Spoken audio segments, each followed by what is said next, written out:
There we go. Hi, my name is Kel Kura with World Assembly, and along with Global Citizen is co-hosting this fourth Road to Paris seminar. This is, as I say, the fourth in a series that started off in April, where we looked at what was going to come out of Paris. And now we have a chance to take a look at what came out of Paris. We actually know the results. So we're going to have a discussion for where Paris landed, what came out of it, where the panelists that we have speaking today think was useful and where the gaps are. And then the second half of the session, we're going to go and look ahead to where to next. Where as civil society should we put our efforts in order to maintain this progress or put greater progress into this global finance reform? And to that end, we have some great speakers. In the first session, we have Friederike from Global Citizen, who's the co-host of today's session, and Jwala Rambarren from the Caribbean Policy Development Center to share their perspectives. In the second session, the look ahead section, we have Alex Scott from E3G, we have Maria Nkhonjera from the African Climate Foundation, and then joining us a bit later will be Joseph Nkhonjera from the African Climate Summit. So the conversations will basically be an overview, and we really want to focus on the Q&A and also get your, as participants, your perspectives on what came out of Paris and where to next. So we have a sort of an open dialogue, but also questions to these panelists who are experts in the field.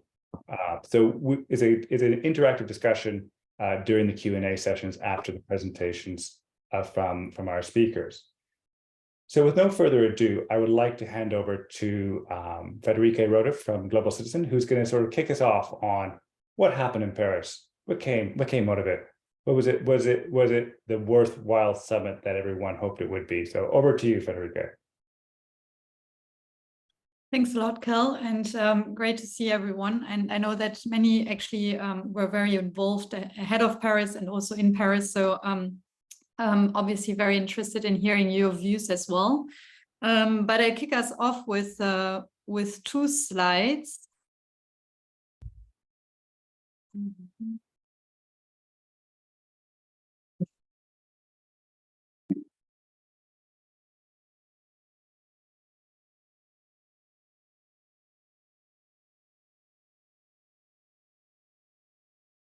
Sorry, I'm getting there. We can see them, they look good. But I haven't been able to launch it, I think. Wait a second. What's happening here? I'll just stop sharing for a second.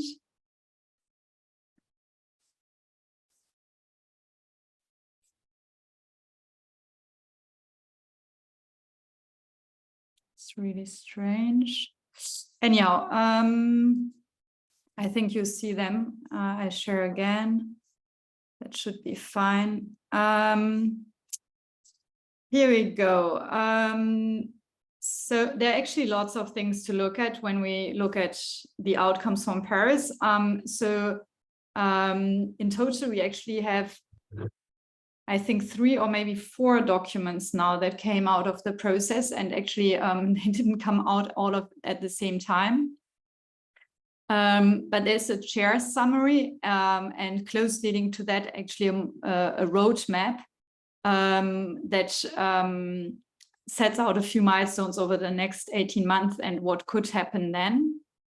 And then there's also an agenda, the Paris agenda for people and the planet, that hasn't been endorsed by all participating countries, but 20 or so far. And then I'm not sure actually this was made public yet, but there's also a vision statement on multilateral development banks. So I tried to kind of pick out maybe what seems to, or what, let's say, we focused on most. It's obviously not comprehensive. And as I said, also very much looking forward to hear other views.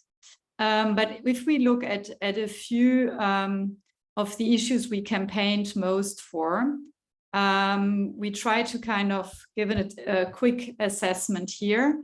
There's obviously, first of all, the promises that were already made in the past, but still haven't been met. First and foremost, I'd say the 100 billion in climate finance. And here it's very similar to what we actually already heard from the G7 in May. They're basically saying that they're going to get there by the end of the year. The problem is that we only have 2020 data to so far, so we don't know exactly what happened in 2021, 2022, let alone 2023. So this is definitely a big one. I think that needs more campaigning, especially also in the light of what we just heard from the UK, where the climate pledge of more than 11 billion is under threat.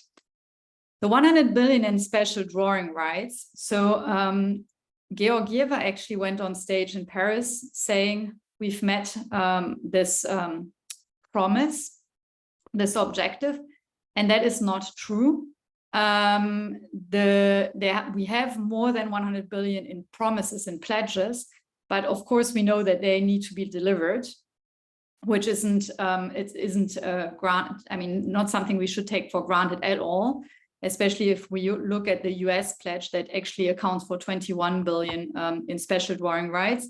And the other problem is also that at the moment, there's actually not a possibility of getting the full 100 billion into countries that need them most, because the current channels that we have that are through the IMF are actually limited to 70 billion or so. This being said, you see, we didn't rate it that badly because we did get, for instance, we did get new pledges inter alia from France going up to 40%. So 30% of their SDRs will be rechanneled to poorer and more vulnerable countries. No mention at all about ODA in any of the official documents. Then on MDB reform, this was obviously, one of the big things that was on the agenda. Also, Ajay Banga actually attended the Paris summit. So there are lots of things we could look at. I wanted to pick out one thing, and that is actually included in the Paris agenda. So the third document that I mentioned that has not been endorsed by all governments, but which actually pointed to something very interesting, basically calling on all multilateral development banks on using their balance sheet more, taking more risks, and mobilizing an additional 200 billion US dollars over the next 10 years. For the time being, we only have a commitment from the World Bank over 50 billion. So this would be quadrupling this. It's obviously still not enough, but would be a step in the right direction. And then this document also hints to a future recapitalization of multilateral development banks, which then in turn obviously would allow them to mobilize even more funding for those countries that need it. This is actually very good, or it's definitely a step in the right direction. But as I said, the problem is that not all governments endorse this Paris agenda, and particularly not the countries that are the major shareholders in the multilateral development banks. So in particular, the G7 countries. Another thing that came out is that there is now a coalition going to implement so-called debt pause clauses. So in face of natural disasters, a country can basically push on pause in terms of repayments of their loan agreements and export credits and so on. And I think what's important here is that the World Bank is part of that coalition. However, it's quite a small one. So for instance, Germany is not part of the coalition. And also what's a bit disappointing and something that needs to be kept on the agenda is that most of those that join the coalition will limit the pause clauses to natural disasters and not include pandemics, for instance, as another external shock, as a trigger mechanism. I should also say that there was some timid progress on that elsewhere with a deal for Zambia and also bilateral debt restructuring and cancellation for Côte d'Ivoire, for instance. But obviously this remains a huge construction site, especially for the G20. So nothing on, for instance, reforming the common framework on anything else. Then the last thing that I wanted to highlight here is the debate about global solidarity taxes or levies, which actually got quite some momentum in Paris, which was encouraging. There's now a coalition supporting a maritime transport levy. And there's also a task force that is being put in place to look at other tax options, such as taxes on fossil fuels or on financial transactions. that is actually already meant to report back in September at the Nairobi summit, which is very exciting. There are probably more outcomes, tracks and so on coming out of Paris that could be highlighted here, or also criticized. I wanted to keep it to a few. I also wanted to point to a few other things. I think what was important in Paris, that there was strong support for the Bridgetown agenda. So I think it's no longer possible to say that this is solely a Barbados or a small island agenda, but really something that's shared across large parts of the global south. So I think that's very important. I think also the narrative around climate and development got strengthened with this idea that no country should actually choose whether they prioritize climate action or the fight against extreme poverty. And what was very impressive in Paris is that the global south and all its diversity showed up in a very significant way, and we heard very strong speeches, and I think with a few leaders stepping up here.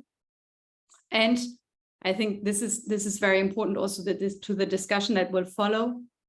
There was agreement on a follow-up mechanism that still needs to be built. We're hearing that it should include civil society. And as I mentioned, we do have a roadmap, and now the work that is ongoing at the moment is basically to identify champions for instance, to take the work on special drawing rights forward, or on taxes and so on. Usually the idea is to have 2 countries per track. And I think this will also help ensuring that momentum is kept up and actually ambition increased over the next 18 months. However, what is extremely worrying, and unfortunately I'll end on that, is that Paris really showed, I must say, a disengagement from the G7, apart from France, obviously. So the only G7 leader other than Macron who showed up was Scholz. Scholz not making any new commitments.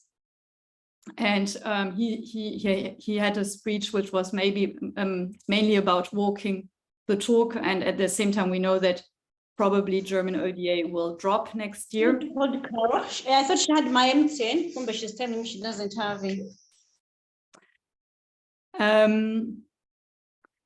So I think this is extremely worrying. So not only many leaders not showing up, but also not making significant commitments.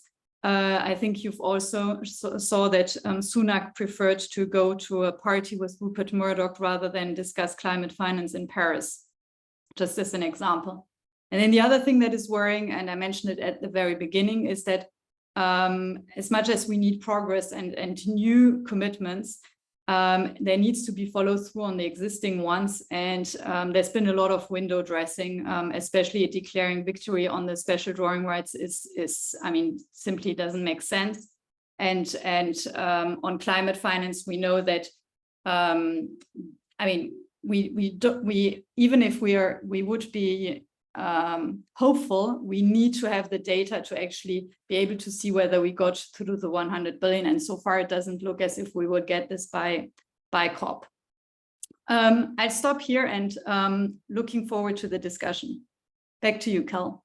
Excellent. Thank you, Friederike. Thank you for that excellent overview of what came out of Paris. And I want to hand over to Jwala Rambarren from the Caribbean Policy Development Center to give his assessment.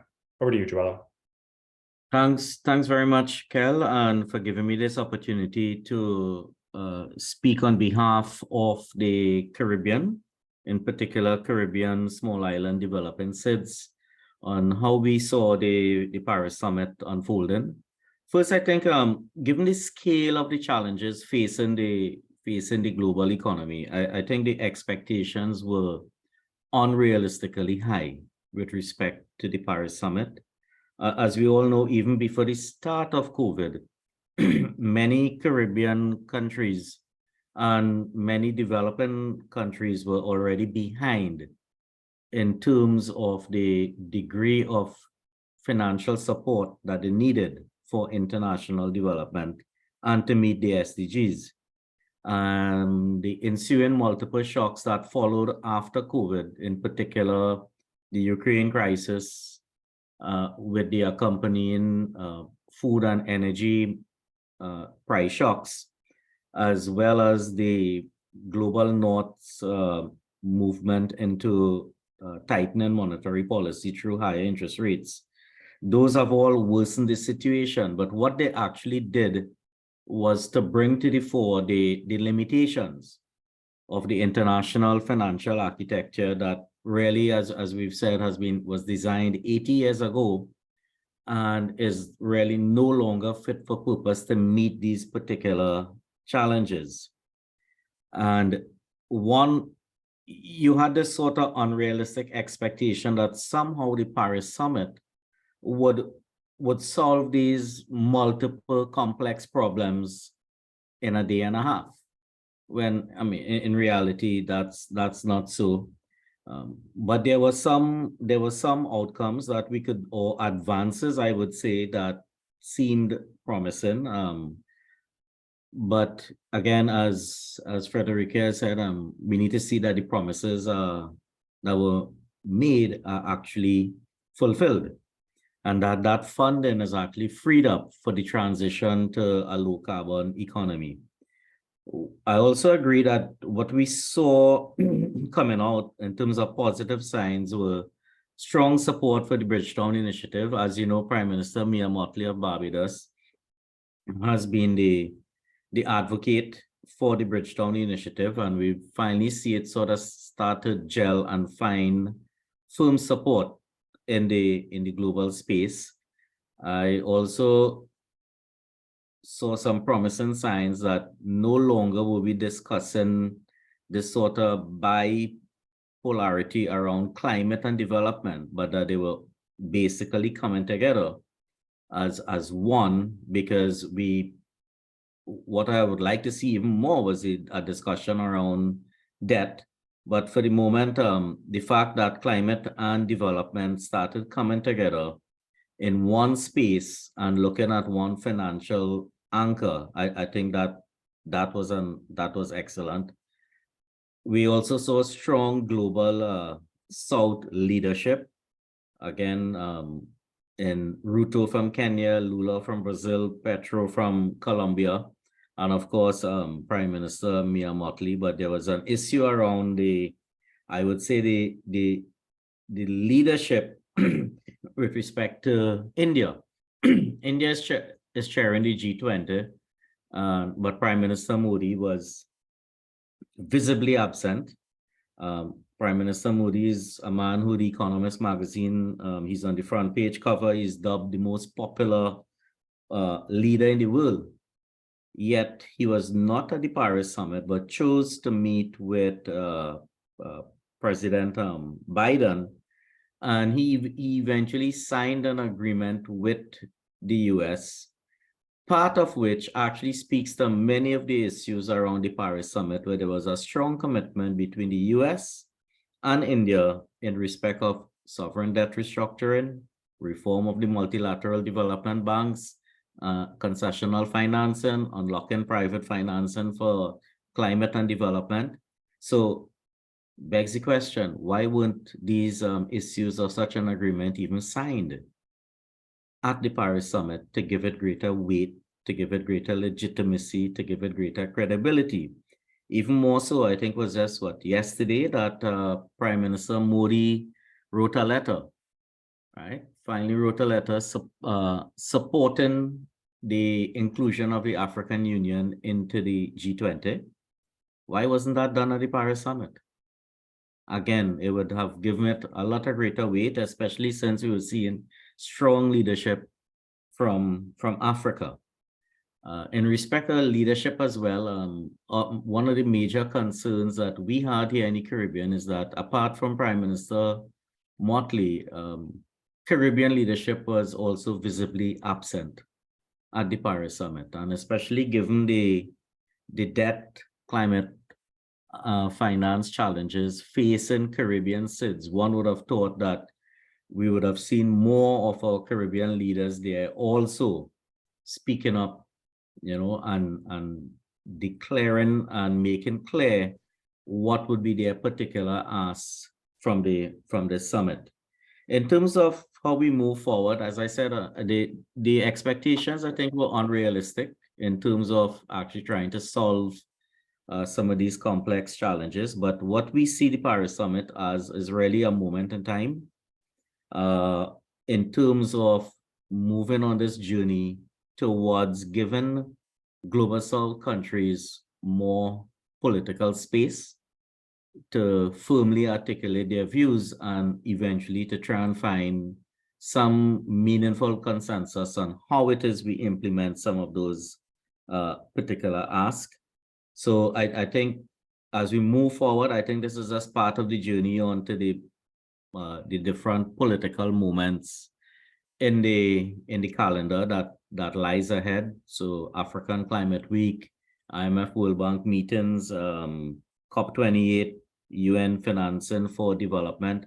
I think these now provide tremendous opportunities for Global South CSOs to really come together and strongly articulate their demands and put that really into even if it's a forceful document that can be used as part of the advocacy that's needed to really get the Global North on a more implementation phase.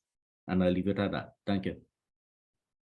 Excellent. Thank you, Jwala. That's a brilliant overview, and really appreciate that sort of looking ahead, which we're going to come to in the next session, but some great to have some thoughts to start that thinking. Opening to questions now, and as I said in the chat and before, the ambition really here is to obviously ask some questions that are relevant for our great speakers, but also to share other people's perspective on what came out of Paris and any of their views to that. We can ask the chat either by in the chat, you can ask questions there, and there are a couple there from Alden and Franklin, which I'll come to shortly, or you can raise your hand and we'll take you live if you like, and you can ask or share your perspective directly. But to kick off, we have a question from Alden saying, do we know if the President Macron is planning any bilateral actions or statements with PM Modi on these issues when Modi comes to Paris next week for the Bastille Day? And as Alden says, assuming that still goes ahead, given similar situation in France. And Franklin asks, in a similar vein, very few Caribbean countries have sent delegations to the IMO MEPC this week, which I think relates to the shipping tax, which is disappointing, given the international shipping levy is on the agenda. So, Friederike, do you have a perspective on Macron and Modi, and then Jwala on where do you think the Caribbean countries sit on the tax, the shipping levy? So, Friederike? Yeah, no, this is a very good point. And usually, I mean, it's a state visit and they go to the Bastille Day thingy, but they also have a bilateral and usually this is followed by a joint press release or something like this. I know that France is already working on the follow-up. So hopefully they're going to be able to get some endorsement, I mean, official endorsement from India for some of the key bits that came out of the Paris summit. I agree that this would be very important, especially ahead of the next G20 milestones with the finance ministerial, Sherpa meeting, climate ministerial, all happening this month. And maybe on the I mean, the what Franklin mentioned on the Caribbean countries and IMO negotiations, I mean, Jwala will be able to say more, but I think this shows that the Paris summit was an ad hoc summit, but to actually make sure that we can use it as, I mean, as possible going forward, we do need to make sure that the issues where some progress was made are actually part of official processes going forward, but this is not sufficient. This is also where we do need these champions really owning particular issues and making sure that, let's say, for instance, at the IMO negotiations, the coalition in favor of a levy is strongly represented, and that further progress is made. Because if this remains just a one-off, then honestly, it wouldn't have been very useful. Aldo, do you want to come back on that point before we hand over to Jwala? Yeah, not on the IMO point, but on the Modi point. I mean, I raised it precisely because of the meetings that Friederike mentioned that are coming up. The key next one, of course, is July 24th, 25th, finance ministers, central bank governors. I think we should be portraying that as an opportunity for the G7 to make amends for not showing up in Paris itself and to move forward on the 3 tasks they were given, which I think were the capital adequacy framework implementation, the debt crisis issue that Jwala mentioned, and also the tricky issue of SDRs, special drawing rights. So maybe there's some strategies in place there. I know there's some possible media things in the hook for both in France and India to try to build some expectations around that visit next week and sort of Modi following up for the summit that he missed. But it just seems that might be worth thinking about in the next couple of weeks, how we raise expectations, as particularly the developed countries are going to come to the G20 finance ministers with something to offer on these fronts. Thanks. Great, Jwala, do you want to come in on this on the IML lobby, and then we'll come to you, Chidi, for your question. Yeah, sure. Just quickly too. I mean, I also share that sense of disappointment, because outside of the Bridgetown initiative, which talks about the shipping levies and aviation levies, the Caribbean itself, through what's called CARICOM, has not issued any particular position on this matter. As a matter of fact, as I speak now, all Caribbean heads of state are in Port of Spain, Trinidad, celebrating the 50th anniversary of CARICOM. And while they're celebrating, there's really no strong representation on the global issues that are actually affecting many of our nation states in the Caribbean. So again, it comes back to the politicians. As it always does. Chidi, do you want to come in and ask your question? And then we're going to go to Fotani's question in the chat. But go ahead, Chidi. Thanks very much, Ken. In a way, Jwala slightly stole my thunder there, because I was about to say exactly that. I was in Paris, and being a UK politician, having been number 4 at the Green Party here, it was really heartening seeing that group, that energy, that ability to coalesce ideas in that way. And I think it may not be too late now. In fact, it might be even more urgent now because of what we heard only 24 hours ago here in the UK, Rishi Sunak's idea that rather than fulfill or help fulfill the $100 billion a year loss and damage fund in the way that the UK had specified that it would, at COP26, we were its presidents, we asked for it, it's in the Glasgow Climate Pact declaration, we said we would do this, and to have the Paris summit happen, and within 2 weeks of it, in Rishi Sunak's absence, have the UK renege on an agreement that it set up itself, has left all of us here in absolute shock. So what I'd ask, and I put this in the chat already, is that if it is possible to sort of corral the 40-odd heads of state who were at Paris to agree on a communique/statement, saying that there's a statement, of regret as to what is proposed by the UK, and even potentially say something that says, in the face of UK government withdrawal from the climate finance space, it must be necessary to have multilateral development banks, to have a new version of special drawing rights, or some other architectural adjustment that responds to this a new development. I think it would just be wrong to miss the opportunity to face the UK reaction with a suggestion of a solution, like a firm suggestion of a solution. And I really believe, from what I saw in Paris, that something can be crafted, a short paragraph, 2 or 3 sentences can be crafted, that all the heads of state there can sign up to.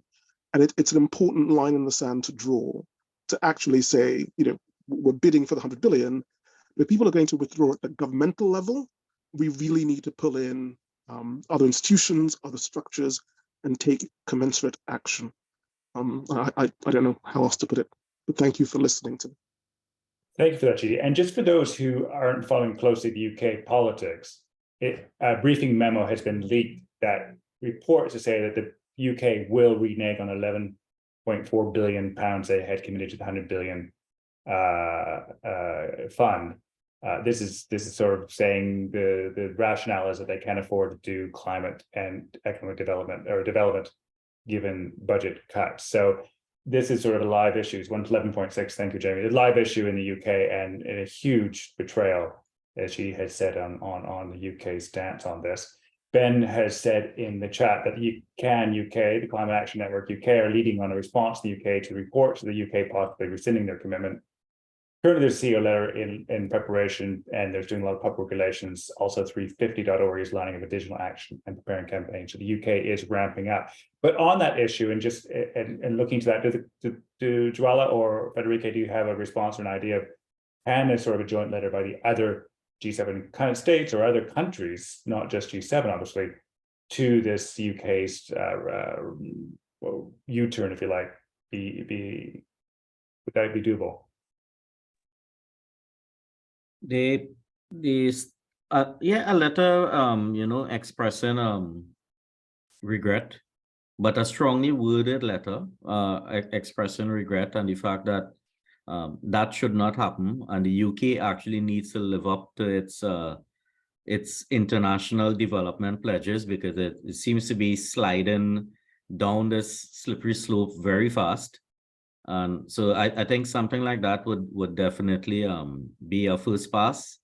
But part of it is, as Ben has indicated in the chat, I think there has to be action coming out on the ground from the UK public on this matter. Right? And therefore, the sort of messaging that goes out to the public, indicating why this is important to the developing world, I think that to me is even more critical. Very good point. Very good point. And Friederike? Yeah, I think pressure from everywhere is definitely important, and we and I also very much agree with the point that was made in the chat that this is really where, I mean, even more than we're already doing, the climate and development community should come together. On the other G7 countries, I mean, I fear that the problem is that while they might not be announcing cuts of over 11 billion, in the end, I mean, too many of them are actually not in a good place when it comes to climate finance. And I mentioned this also in the chat. I mean, the fact that, I mean, at least from my information, and I'm curious to hear whether anyone has different information, that the US and Japan are still withholding the data on climate finance, so that we're not even able to track what's happening or track it in a proper way, is, I think, quite outrageous. So I think in general, keeping up the pressure now and then constantly until COP is very important. And I also wanted to mention that we have the G20 Climate Ministerial coming up on, I think, the 24th of July. We're planning a few actions, and yeah, very happy also to hear about what others are planning, and also maybe what other pressure points we have, of course. Really good point, and I think as Friederike and others have alluded to, that this is not necessarily going to be, and the UK may not be an outlier on this, the G7, and that if we don't give a strong reaction to that, other G7 countries might start following along and saying, well, realities mean we can't do this. Although I would have to argue in Sunak's word, this is just not cricket. Technically correct, but perhaps not in the spirit of the game.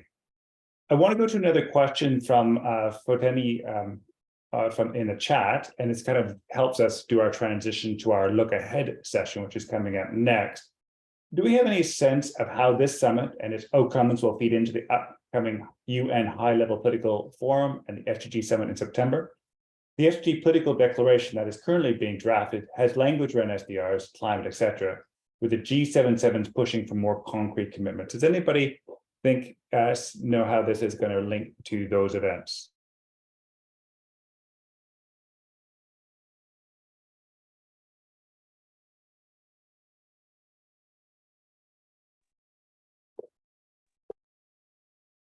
I don't know for sure. I mean, the Secretary General was in Paris, and there's also the Climate Action Summit on the 20th of, I think. I believe that there was a briefing about this summit today, or yesterday, which I wasn't able to attend, but maybe someone else has more information on that. Any other comments? So, as Jamie had said in the chat, you know, the US is still have yet to come up with their 11.4 billion. I think they keep on re-announcing that every 5 minutes, but not have come up with any money. So with a lot of pressure needs to happen on these big countries to stump up. And as Jamie has said, you know, Canada, Australia, and the US were not at 0.5% of ODA like, GNI for their ODA like the UK, but nevertheless, we need to keep the pressure on. Other comments or other sort of reflections on what came out of Paris before we go over to the next session and the look ahead? Any other sort of quick observations or comments? Going once. Yeah, I would just like to add in the part around, I mean, there's been the discussion around the SDRs again and coming up to the $100 billion pledge. But what seems to have fallen by the wayside is the fact that SDRs are debt-free, conditionality-free instruments.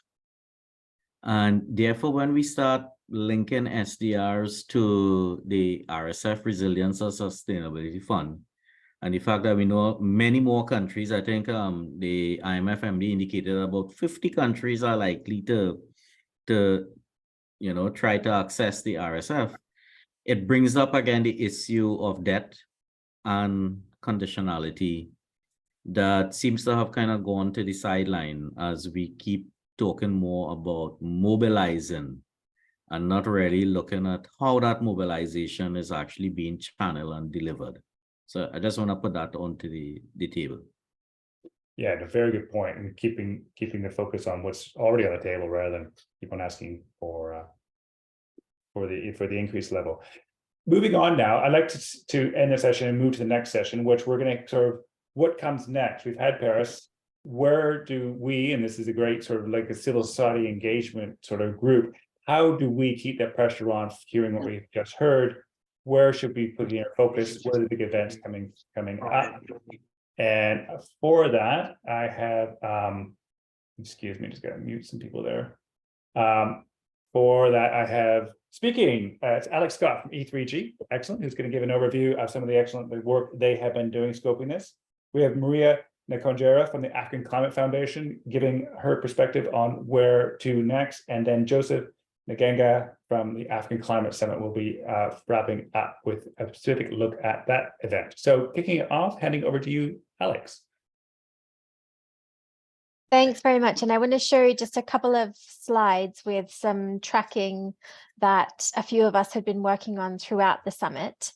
We'll share with Kel to share on the event page a link to an open source Google document where we've been tracking throughout the summit what are the key outcomes on some of the policy ideas that were already on the table, what are some of the other policy ideas that were raised at the summit, similar to the summary that Friederike gave at the beginning. What we have been trying to do with this Paris Summit tracking document is to capture particularly who has come forward as a champion, as we were talking about earlier, who's come forward as champions that we can really build on to make sure that some of the ideas that came out at the summit or were furthered at the summit can be delivered on over the next few months to get some traction this year and set up for what needs to be delivered by next year. And also trying to map some of the key stepping stones, the next summits, the next political moments, to what's going to be most useful for each of these policy changes or innovations that need to be delivered.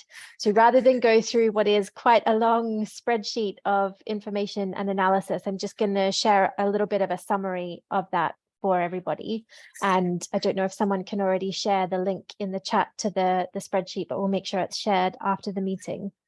But looking at what the political pathways are out of this summit. We have quite a few opportunities, some of them at the leader and minister level, some of them at a more technical level.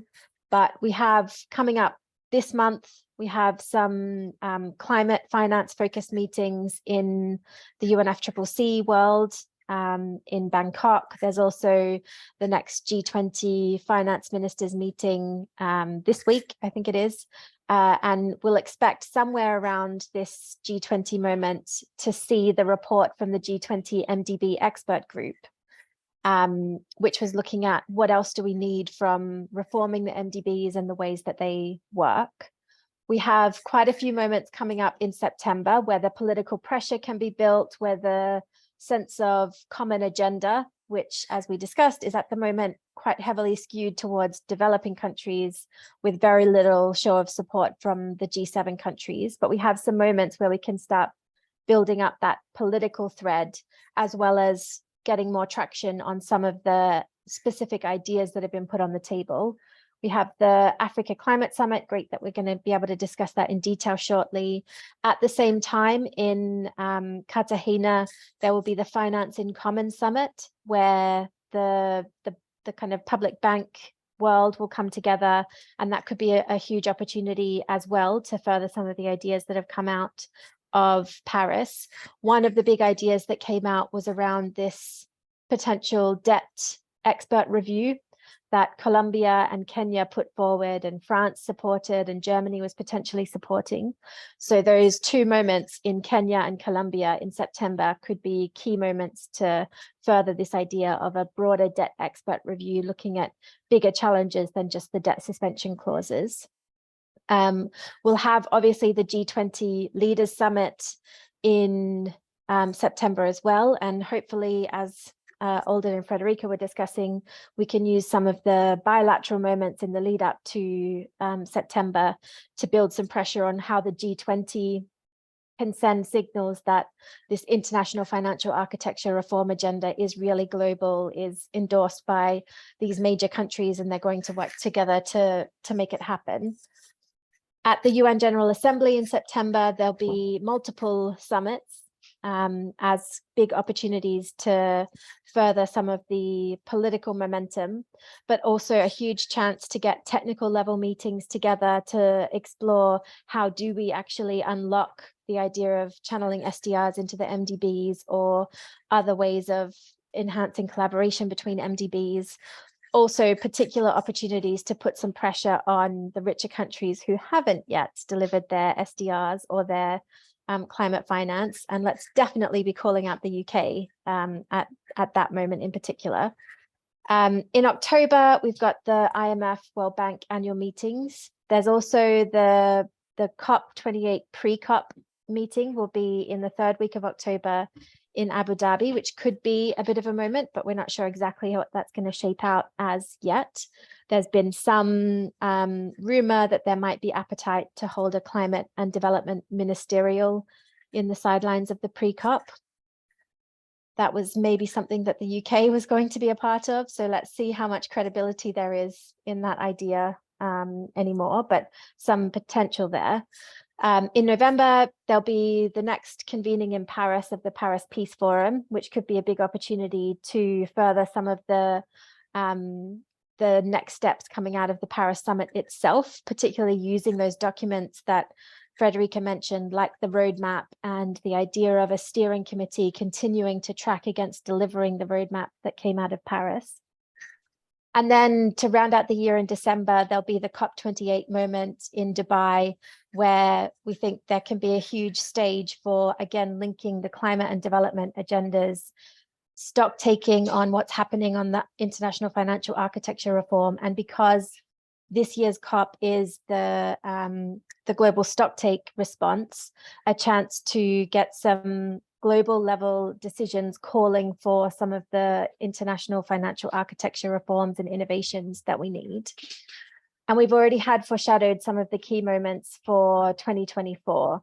Brazil's G20 has been put on the table as a major opportunity in the year of the anniversary of the Bretton Woods institutions. We've got Italy holding the G7, more of a conservative government at the moment, but has historically been quite progressive on the broader international financial architecture changes that could be driven through the G7. And then the Summit for the Future was mentioned in the Paris Summit outcome documents as the next chance potentially to bring together a stocktake of what has been delivered so far. In other versions of the Paris Summit outcome documents, 2025's potential financing for development summit was also mentioned. So that's the other kind of key big leader level global summit moment that we can be hanging our hats on. And then just to give a quick summary of where some of the political champions are emerging on the kind of core outcome of the summit around banking the political will for transformational change. Obviously, we've got Barbados, Kenya, Ghana, and France pushing hard on a common agenda. We've had a bit of a broadening of the leadership base there from Barbados alone. And I think one of the other things that really came out clearly from the summit is on expanding governance access, particularly for Africa, but for other nations as well. And we're seeing India and Kenya as major champions there. On the past promises, we have France somewhat championing, SDR rechanneling and progressing that through the MDBs, but lacking a few champions there. And similarly, on the 100 billion in climate finance, over the last couple of years, we've had Canada and Germany taking a bit of a grip of where that goes, but we're not seeing them carry that this year, not really seeing any major champions on the climate finance 100 billion. In the bucket of outcomes around freeing the funds, we're lacking champions, particularly around getting more money into the system, sustaining IDA and MDB capital injections. But there are some champions there that we can work with on the broader MDB evolution and CAF reforms, on the debt pause clauses, and this new champion group around broader changes needed on debt, a few champions on the maritime levy, but lacking champions at the moment on the broader tax agenda. And then finally, on the other ideas around financing the transitions, we've had these pushes from Kenya for a new GPG bank, or India looking at a new global public goods window. Interesting to see where those go and where they can be useful for the broader agenda. We've had some new pushes from Barbados and potentially supported by Canada on ways to manage currency risk in particular, to reduce the cost of borrowing for developing countries. And we're lacking at the moment, but there have been some new ideas put on the table around expanding partnerships and platform approaches to mobilizing much larger scales of finance for climate and development goals. I'll stop there because I think I might have been speaking for too long, but wanted to give you a flavor of some of the analysis that we're trying to pull together, and would be really keen to have other ideas on who are the champions and which moments can carry forward some of the major policy proposals. Thanks, Kel. Excellent. That's a fantastic overview and just what we need to kick off discussion. Just to say, I'll be sharing those presentations on the event page. I'll put the link again in the chat following the call. And please, we'll be having questions again in the chat or live on video. So if you want to put some questions in the chat as we go along, that'd be great. But let's go turn to Maria now in Africa Climate Summit and get perspective from her. Maria? Thank you, Kel, and thank you, Alex. You made my job far easier. But not to repeat what's already been said, there were, of course, some encouraging announcements that came out of Paris. And for one, the consensus on a set of guiding principles really recentered and reframed the climate change debate around the just transition, while also emphasizing national ownership. So I think these could be leveraged in the lead up to and during the next key discussions. As the previous session speakers have already highlighted, there's still a lot that needs to be picked up on, and the Africa Climate Summit as a mid-stop to COP28 should ideally build on Paris, but also create a space for more consensus on key deliverables in a way that helps us move beyond rhetoric. As has already been mentioned, again, on the one hand, we need continued momentum for MDB reform. So this includes building on the Paris commitment to replenish IDA, reaffirming the 100 billion in climate finance to be delivered as additional resources, and the reallocation of special drawing rights. I think these are some clear areas that need to be elevated and where we need to marshal the political will to ensure past commitments are delivered, but also that new ones are made. On the other hand, I think there are going to be important issues to bring out in Nairobi, for instance, to rebalance and broaden the scope of the discussion beyond the reforms of the MDB specifically, especially because MDB reforms alone will not provide all the resources at the scale required. And I'll just give two examples. One of these areas, and really of importance to countries with unsustainable debt, is the G20 Common Framework. And this was echoed earlier as well. And although Zambia successfully negotiated a restructuring deal, I think we can't lose sight of how inefficient and unpredictable the resolution was in practice. And this certainly sets the tone for other countries that may follow this process. So the discussion on workable solutions for sustainable debt, I think, is critical.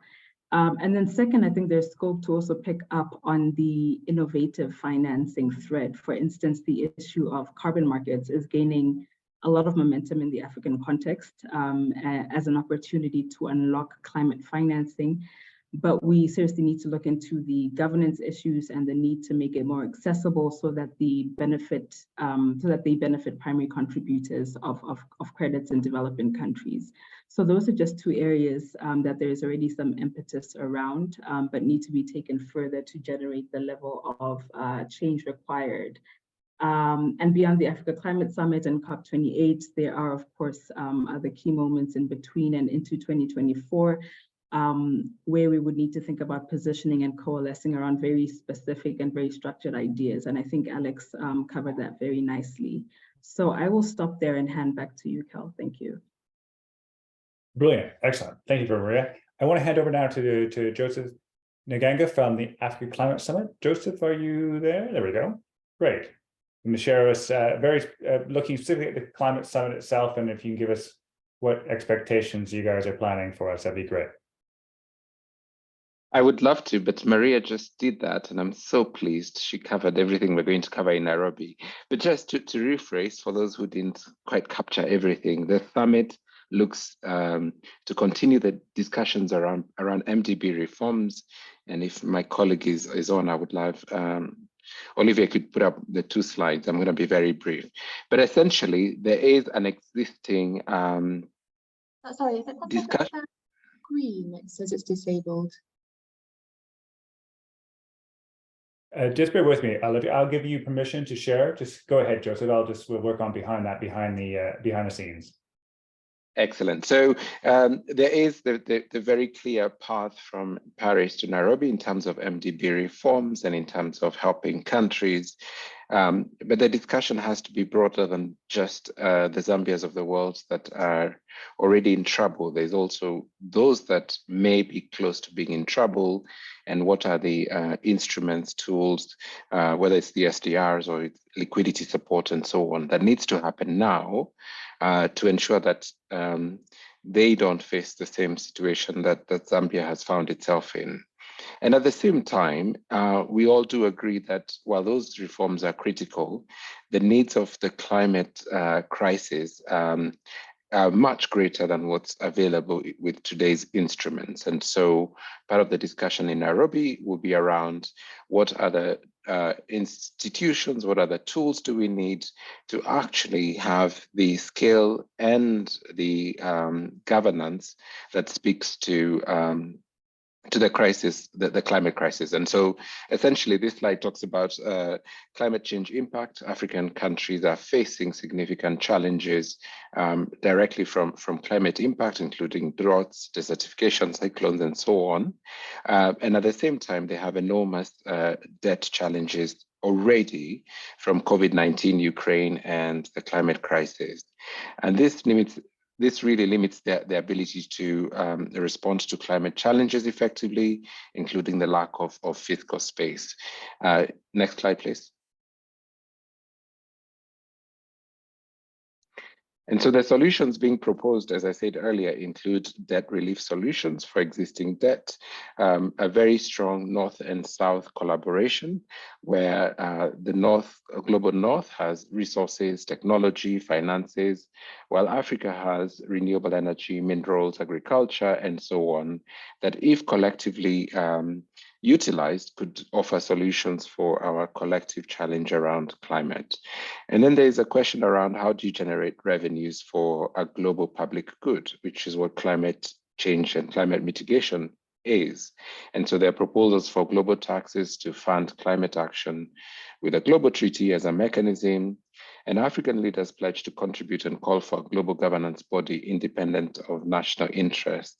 And what that really means is, if you look at the current MDBs and their ownership structures, they're based on ability to contribute. And on the borrowing side, it's based on a country's independent priorities in terms of where they want to deploy that capital.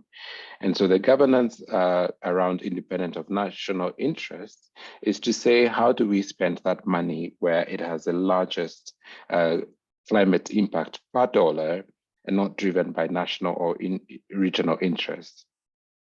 And then it's incredibly important that there's inclusive participation. Governments, multilateral institutions, private sector, civil society, all have a key role to play in driving this new approach. Especially important to hear voices of most vulnerable groups, including children, young people, women, refugees, and people with disabilities. And so in Nairobi, the plan will be to continue the discussion from Paris on how do we drive MDB reform, how do we support countries that are facing significant climate crisis with already existing challenges on debt ceilings and so on, but at the same time, speak to what is needed in terms of a new financial architecture that's fit for purpose and at the right scale for the climate challenge. And all to say that the summit will be September 4th to the 6th in Nairobi. And so, thank you. Excellent. Thank you for that overview. And that's really great to get that detail because it's an important summit and we can all start thinking that through as it approaches. It's only 6 weeks away for you, Joseph. So I'm sure you're probably 100 miles an hour on that. So we want to open up to some questions and also perspectives. People think what this group thinks could be the key moments in the next sort of 6 to 12 months as outlined by Alex. Julie in the chat has made a comment saying current outstanding key areas for negotiations which UNMS has been asked by the co-facilitators to focus on for the SDG Summit political declaration are climate, biodiversity, IFA reform, MDB reform, SDR reallocation, debt, and SDG stimulus, indicating that there might be an opening to go beyond the already agreed language at the least on at least the 5 finance-related areas. So that's kind of looking at the UN member states and UNGA coming for in the SG Political Summit. Any questions to the panel or any perspectives on where we as civil society should put our focus and our pressure to maintain or increase global change? I'll hand over to you, Olin. Yeah, thanks. Just a couple of questions for Joseph or others about the Africa Summit.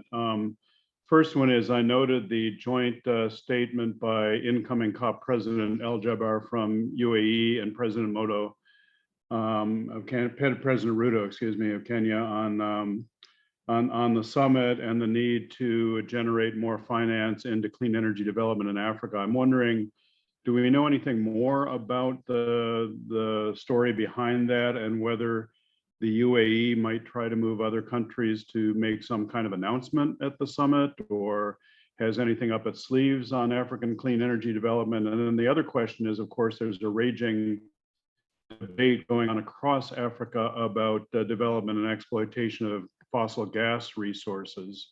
And I'm wondering if there's a strategy to avoid portraying Africa as split on this issue and blunting some of the momentum coming out of the summit. If the African NGOs have a gas strategy, I know that Don't Gas Africa and a lot of good campaigning work going on, but I'm wondering around the summit, given I assume there are going to be proponents, African leaders who are proposing expansion of gas exploitation, how that issue will be dealt with. Thanks.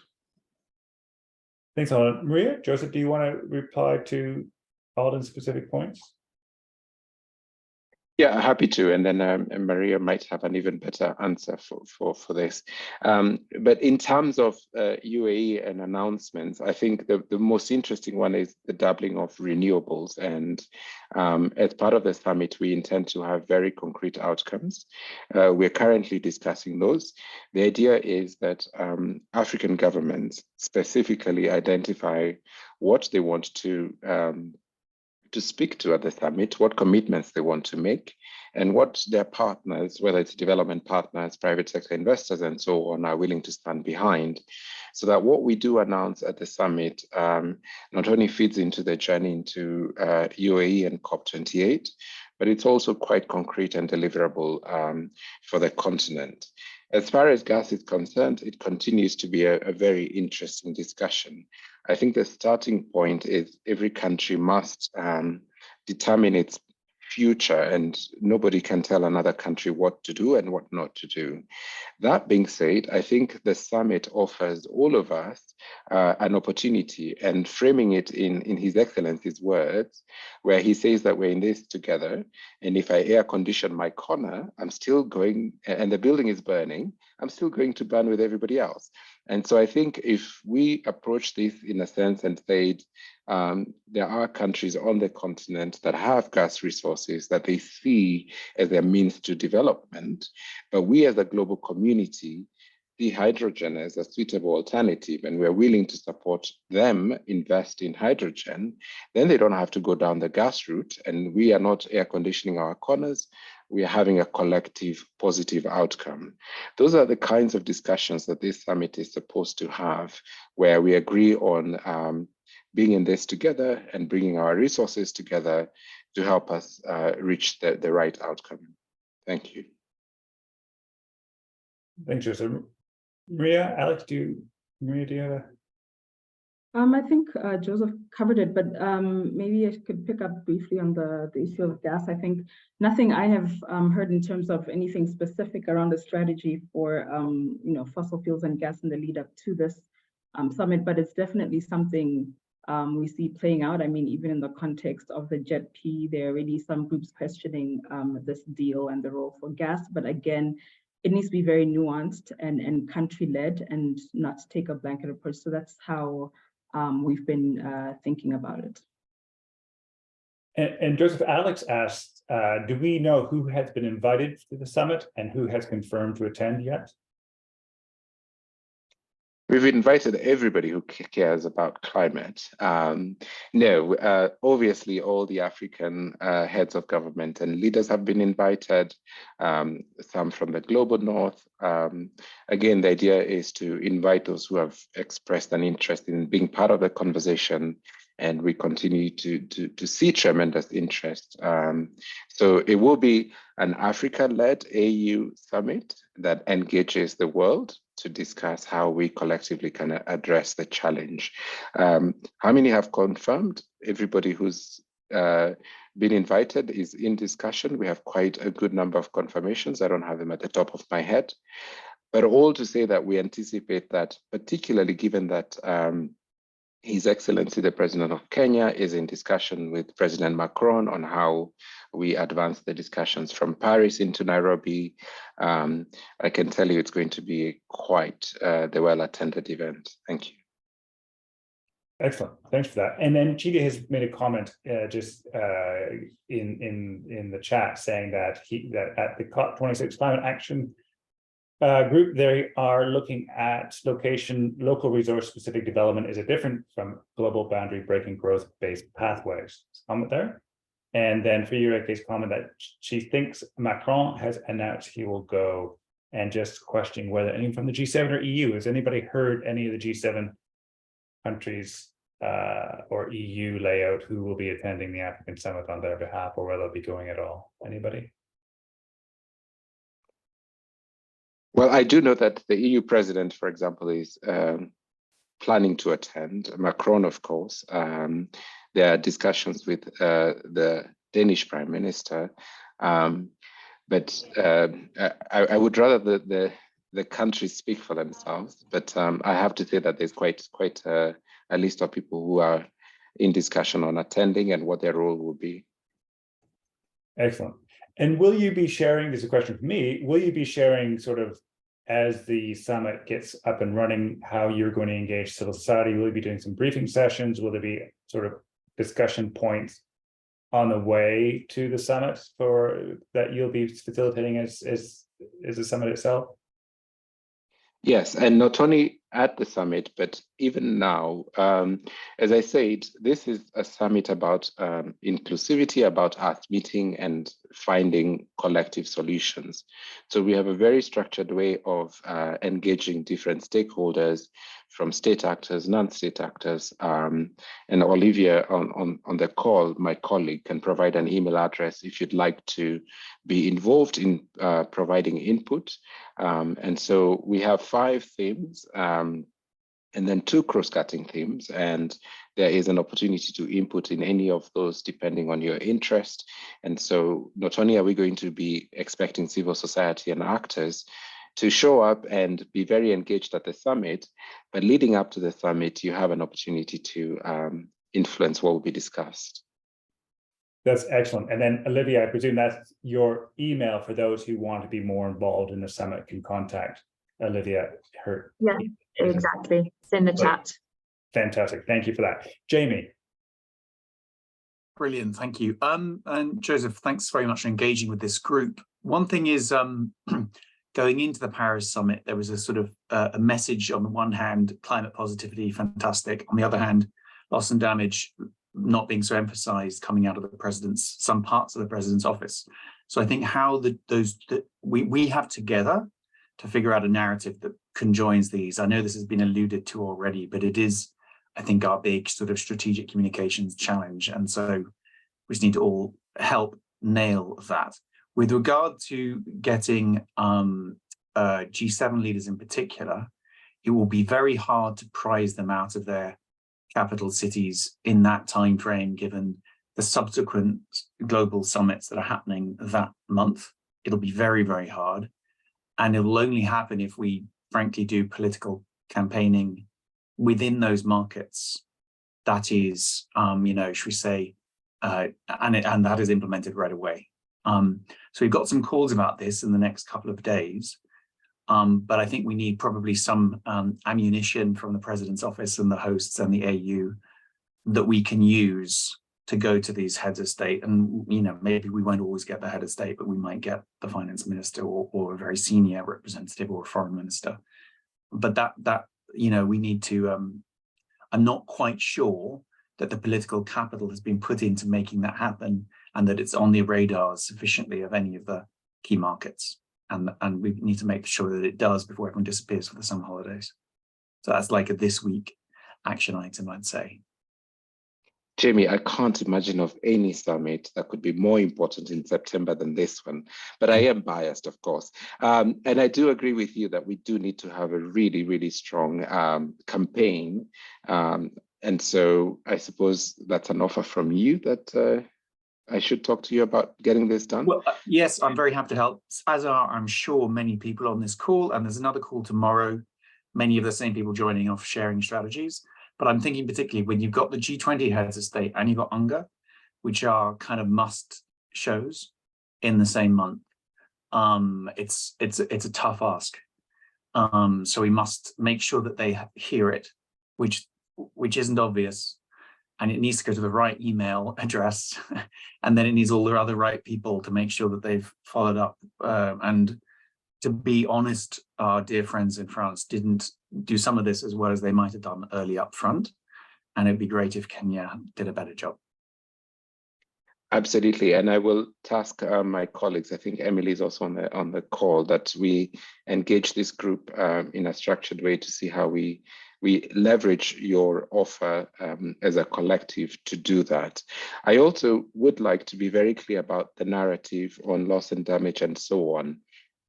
I think there was some loss in translation in terms of loss and damage. His Excellency is very clear that those conversations are critical and must continue. The tremendous work that has been done to get us this far must be built on and must not be diluted. But then he also wants to be very clear that that is part of the puzzle, and the other part of the puzzle is the positioning around new financial architecture and collective action, so that we're bringing our strengths to the table. I think that the last week, a couple of weeks since Paris, we've spent trying to really refine that messaging so that there's no such perception that part of the conversation is suddenly not particularly important. Great. Excellent. Conscious of the last couple of minutes, so I just want to sort of wrap up there and sort of take stock then, and then look ahead from this group itself. Fantastic presentations from all our colleagues, from Maria and Joseph and Alex and Jwala and Friederike. This conversation is also happening on a WhatsApp group, which we're still going on, and we can look to reorientate that. But it seems that we have to do a lot of political pressure for the series of events in September, getting political high-level representation. We had the World Bank meetings, which is again going on some of the detail that we discussed, getting pressure on them for finance ministers and other groups to deliver something strong in Marrakesh, and then leading up to the COP, and again going back to that political pressure for some strong outputs at COP. Friederike, do you have some, as a sort of global citizen, sort of is the instigator of this series of briefings, and do you have any last thoughts before we wrap up? Thank you, Cal. I mean, first of all, actually, thanks a lot to you and all those who joined our different briefings. I think we agree all that while the Paris Summit definitely didn't deliver everything that we wanted and needed, is that there's a lot that we can leverage going forward. And I think the timeline is actually very clear and very promising. We have a great sequencing ahead. So that's amazing. I think then there's probably a particular attention of how to make sure that the G7 as major contributors to climate finance, as major shareholders to the World Bank and MDBs, etc., show up over the next few months, and in general keeping up the pressure. At Global Citizen, our campaign Power Our Planet will continue, and obviously we're also very much looking forward to continuing to work with all of you. Yeah, actually already starting this month, but then September will be quite busy. And also keep an eye out for the 23rd of September, when we will be back in Central Park. Hopefully then obviously helping create the momentum up to the annual meetings in Marrakesh and the COP28, of course. Back to you, Cal. Excellent. Again, well, thank you. This is the end of the fourth of the road to Paris. We're now moving on. So we have a lot of work to do, as underlined. I think there's a lot of pressure to be put on the G7 leaders, as Friederike has said. Linking the development and finance, as Jamie has said, that's going to be really important, making those groups are aligned and working together so they can't be used against each other, as perhaps Sunak is trying to do through his reneging 11.6 billion. But there's a lot of work to be done. We'll be holding further webinars and briefings in the autumn to help coordinate civil society and prepare for that. But please keep in touch. What World Assembly, I put the link there. All the presentations, the recording, and any further work will be shared there. But in the meantime, thanks all for your work. Thanks all for your excellent support, and good luck in all your advocacy going forward.